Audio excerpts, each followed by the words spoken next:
Thank you, Jesus. Father God, in the name of Jesus, Lord, I thank and I praise you again, oh God. Father, I give your name the glory and the honor, oh God, all the days of my life, oh God, because I know my redeemed relived, oh God. So Father, I just submit myself unto your word, unto your way, oh God. As I stand before your people to teach your word, oh God, I just submit under the power of Holy Ghost. Now, Father, have your way in me that I may teach your people, oh God, in Jesus' name. All them that are listening, God, open their eyes and their ears to understand what thus said the word of the Lord is saying, speaking to them. In Jesus' name, amen. Amen. Amen. Hallelujah. Glory. Thank you, Jesus. Thank you, Father. Thank you, Lord. My subject today is God favors me. God favors me. Does God favor you? Do you feel like God favors you in the midst of whatever is going on in your life today? We're going to dissect the Word of God, talking about God's grace, God's mercy. Amen. Apart from any law, we're going to talk about how God favors us. Amen. Amen. And what God's grace and mercy offers us. Because a lot of people just speak of that God's grace and his mercy, but do they really know what it is? Do you really know what it is? Do you really know what it costs Jesus to come and do for us? Do we really know? Or are we just going through life as if, well, he just died, he just hung on the tree and was bled for us, and okay, so it's over with now, that's done, and okay, I'm living, and now whatever comes, whatever may. No, we want to know why. We want to know how. We want to know how God favors us. Amen? So turn with me to Ephesians 1. Ephesians 1 and 7. We're going to talk about some of God's grace, some of what God's grace offers us. We're going to talk about that. God's grace offers us forgiveness of sin. God's grace offers us forgiveness of sin. That's enough to go home with and just meditate on. Because it offers us forgiveness of our sin. Now, some people will say, well, God's grace is unconditional. We're going to talk about his grace being unconditional, or is it conditional? Is it conditional or is it unconditional? Some people look at conditional as meaning that I have to do something. I have to do something. It's a condition behind it. And then some people look at unconditional, which means I don't have to do anything. It's just there for me. So, let's quickly explain what unconditional and conditional grace is.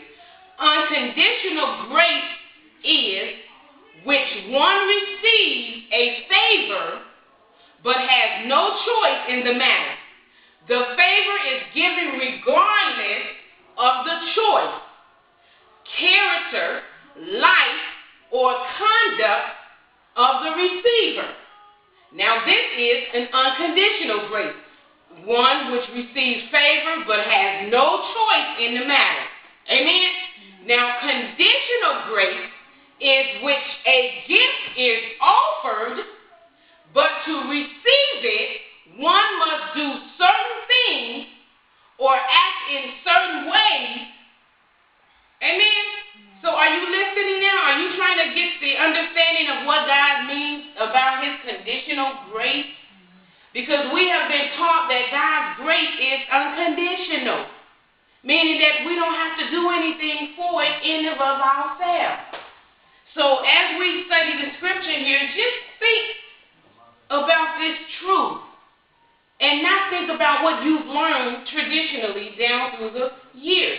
Because God is now opening up truth that has already been there, that have already been here. So the conditional grace is, God's grace makes the gift available, but the person has the power to choose or do not whatever it requires or does not, wherever it requires to receive it. So the conditional grace is somebody that has to make a choice, even though that is freely offered to them, but you have to make a choice. You have to do something. Amen. You have to do something in order to receive it. Amen. Now, a perfect example of God's grace being conditional, is when he talks about the fall of Jericho. The fall of Jericho. And that's why it's important to study the Word of God. That's why it's important to study the Word line upon line, precept upon precept. Now turn with me to Joshua 1. Joshua 1. Amen. Turn with me to Joshua 1, and we're going to talk about a few of examples of conditional grace. Conditional grace. Joshua 6 and starting at verse 1. Now Jericho was straightly shut up because of the children of Israel. None went out and none came in. And the Lord said unto Joshua, See, I have given into thy hand Jericho, and the king thereof, and the mighty men of valor. And ye shall compass the city, all ye men of war, and go round about the city once. Thus thou do this for 6 days. Then verse 4 he says, And 7 priests shall bear before the ark 7 trumpets of ram's horn. And the 7th day ye shall compass the city, what? 7 times. And the priest shall blow with the trumpet.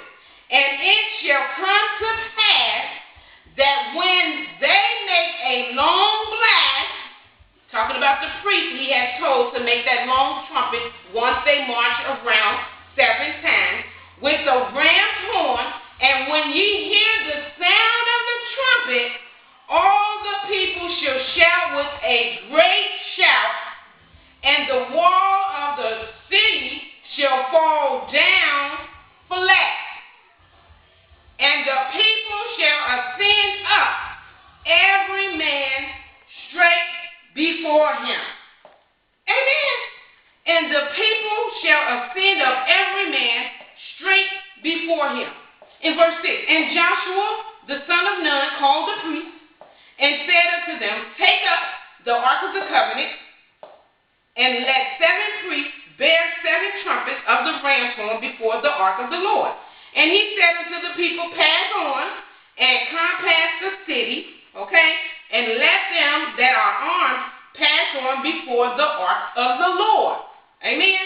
And it came to pass that when Joshua had spoken unto the people, that the 7 priests bearing the 7 trumpets of ram's horn passed on before the Lord, and blew with the trumpet, and the ark of the covenant of the Lord did what?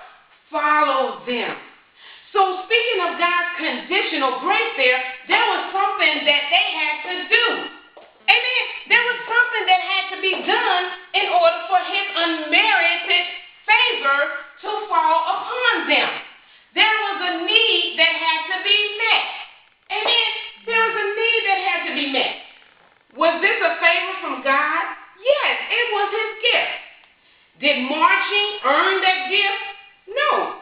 Marching does not merit the destruction of a walled city. This was unmerited favor. Unmerited favor is giving us something that we do not deserve. Amen? That we do not deserve. So it says, would they have received it if they have not met the conditions? No. They wouldn't have got what God was giving them if they hadn't did what he told them to do. So what is that?